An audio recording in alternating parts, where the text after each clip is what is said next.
Beckett here. I just wanted to give you a quick intro to the new LLFx presets, in this case LLFx Flare Volume 1. Now, if you've used presets in Lightroom before, these are a little bit different to anything you'll have seen before. So do make sure you pay attention here. There's a few kind of different things that you might not have seen in the past or come across that will really help you get the best out of them. Now I'm going to dive right in, and you should hopefully have them already installed.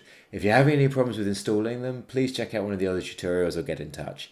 But if you've got them installed, if you head over to the develop module here within Lightroom, you should find that you have a bunch of different presets here under the LLFx Flare Volume 1 folder. Now there's 10 different presets here, each with an A, B and C version.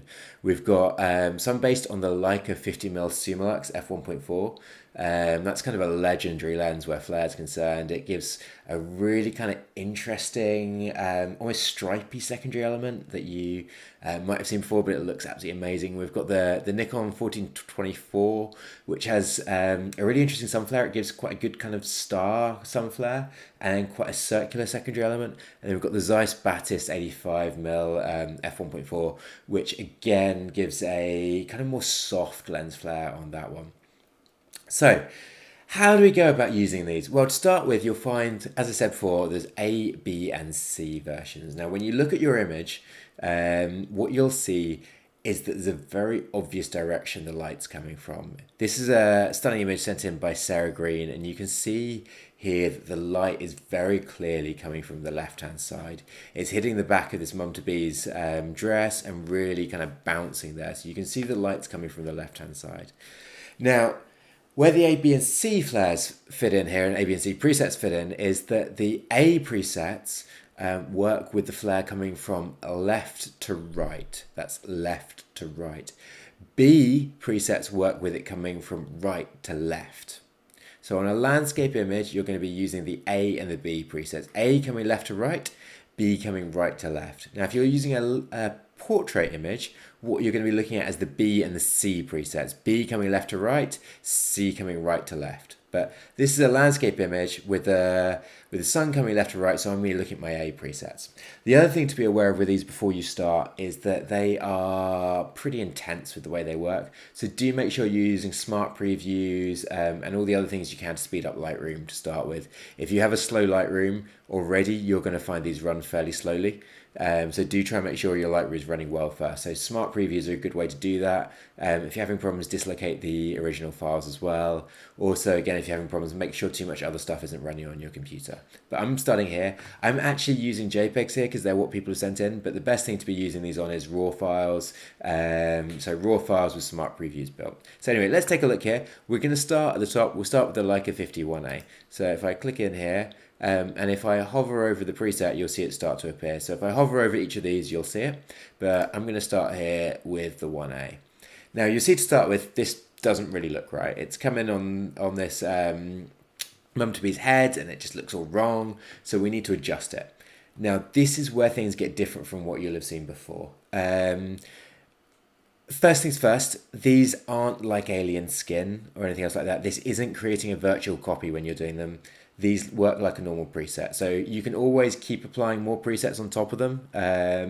More of your normal edit color presets, they can be applied over the top. You can copy and paste them like you would with any other preset.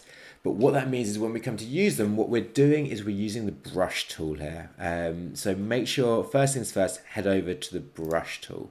What these essentially are is really, really elaborate brush masks. What they are, they're conversions of real optically captured lens flares into really cool brush masks that we can then move around and use. So this is actually lens flare captured from the Leica 50 Sumilux. Now, if we go to the brush tool again, what you'll see is at the bottom of your screen, down here, I've got this toolbar. You need to make sure you've got that turned on. So if you haven't got it, press the T button.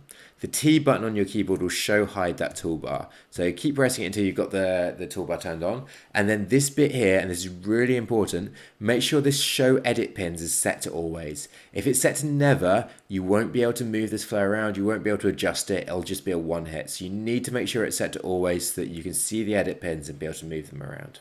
So I've got this set to always, and what you'll see here is that I've got two edit pins that have appeared on this image. One of them for the primary kind of sun part of the image, one of them for what we call the secondary element, which is the kind of secondary nice bit of lens flare appearing. So what I want to do is I want to click on one of these. Once I click on one of these, I can start adjusting it and moving it. So the first thing I'm going to do is I'm going to click and I'm going to drag this one. I'm going to drag it to somewhere that it makes sense for the light to be coming from in this image, which is down here. That's where it looks like it's coming from, just above the waterline, looks about right. So that's perfect. Then I can click on the secondary element and I can move this to wherever I want to go. And I think in this case, it's going to come in a little bit more down here. Now, one thing you might not have seen before, and I have to admit I never knew about this before I started playing around with these, is that if you right click on one of these, you actually get the option to be able to duplicate it. So you can double up the strength of the effect by doing that, or you can create yourself a second one to move around. So if I duplicate this one, it's going green just as you, it's showing you where it is, but you can see it's doubled the strength of it. And in this case here, it doesn't look right over the top, but down here where it's less visible, it does look right. So what I'm going to do is I'm going to start erasing it. So I select the pin that I want, and then I hit the erase button here, and then I literally just start erasing it and brushing it out. So I can literally brush this bit off here. And that works quite nicely, and we can basically play with it, changing the color of it, changing all sorts of other things. I can actually move this second one off here because I've now got two stacked on top of each other to give me like a whole secondary bit somewhere else if I wanted to, and I can basically mess around and play with it, change its color, do whatever I want. So let's move to a different image. This one looked pretty good, pretty simply, but let's move to this one here. And this one is by Whitney Justison. I hope I pronounced that right, Whitney. It's a stunning image. I believe it's taken at Joshua Tree. Looks amazing, but could possibly do with a little bit more sun flare. And in this case, I think what would look really good would be to have a really spiky sun flare coming over the rocks here. Now, the Nikon 14-24 gives us quite a nice spiky sun flare, so I'm going to be looking at those ones. Also, again, the light here is coming from right to left. It's coming from right to left in this case. So I'm going to be looking at my B presets here. Right to left is B presets. So let's take a look here. Let's take a look at number 3B from the Nikon 40-24. And indeed, that one's got quite a nice spiky flare. So let's click on that one. Now, you'll see to start with, this looks pretty rubbish again. And you'll often find that with these. When you first apply them, they don't look right. They need a little bit of finessing and adjusting to make them look like real flares. You can't expect these just to be fire and forget. They need a little bit of work on them. So this one here, what I'm going to do is I'm going to take this primary element, and it looks totally wrong to have a sun flare in the sky like this. So I'm going to move it down to coming over from these rocks. And you can see that's where the light's coming from anyway. So I'm going to move it down so it's coming down over these rocks. And what you can now notice is the bottom part of this flare is now looking right. That's what it would kind of look like coming from the rocks with this sun here. But the top bit, again, doesn't look right. That's not what you'd really see in the sky. That looks fake. So what I can do is I can click on that pin, as we've been having, and I can erase it. So if I press the erase here, I can then start erasing. So what I'm going to do is I'm going to erase all the top half of this flare because that just doesn't look right. Then, once I've erased that, I'm going to grab my brush tool. I'm going to brush back softly and over the top to make it all match up. So I've got my flow set to about 40% here. I've got it really big, and I'm just going to brush back in slowly, just a little bit. So I've got just the right amount, maybe a tiny bit more. Is that looking about right? Yeah, so that's looking pretty good now. So that's now looking a lot more genuine, and you saw what it looked like a few ago. If I literally adjust you back to here, if I go back in the history, you can see, oh no, one more back. You can see there from looking really, really fake, by just erasing and brushing in some softness over the top, it suddenly starts to become a lot more real. So moving these and adjusting them is really important. And again, with this one here, we've got the secondary element. We can move that around to wherever we want.